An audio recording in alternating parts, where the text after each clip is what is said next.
should have been solved by many others. I'm not just saying President Obama. I'm saying other presidents. A long time ago, this could have been solved in a lot easier manner and a lot less dangerous manner.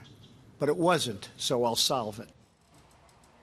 There was a sense, though, that things were getting close in the past, but 70 years later, we still don't have a deal. Will we get a deal now? As President Trump gets ready for this summit with Kim Jong-un next week, it appears other global players are trying to get in the action. Look at this roster here. Here to break it down is senior fellow at the Foundation for the Defense of Democracy, Anthony Ruggiero, who spent years working on nonproliferation at the State Department. Not easy, so let's make sense of it. Anthony, thanks so much. Here are the players. Let's get started. First guy we want to take a look at, the leader of South Korea. What's significant about him? I think President Moon wants the inter-Korean talks to continue with Kim. He's already met Kim twice. There's rumors that Moon may join the summit on the second day if there's anything on the peace treaty. Are our objectives the same?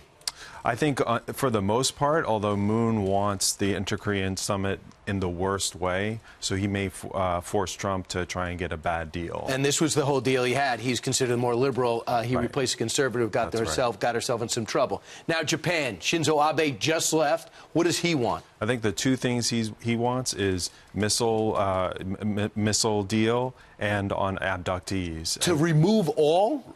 To have the abductees come back. I think he's worried that the United States will get a long-range missile deal and not focus on the missiles that are targeted at Japan. And does he want our troops to stay?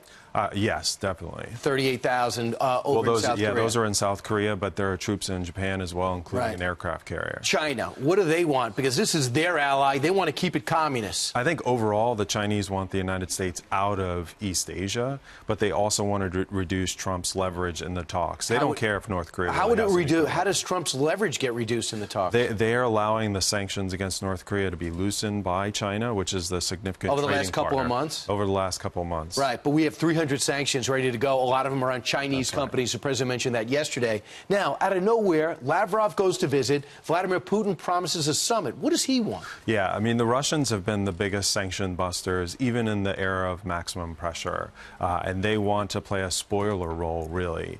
And they also want the United States out of East Asia. Well, I just would say this. I think that in one way that they and China enjoyed being the only allies in the area. They just don't like the American military buildup to answer North Korea, right? Exactly. Anthony, thanks so much. Appreciate it.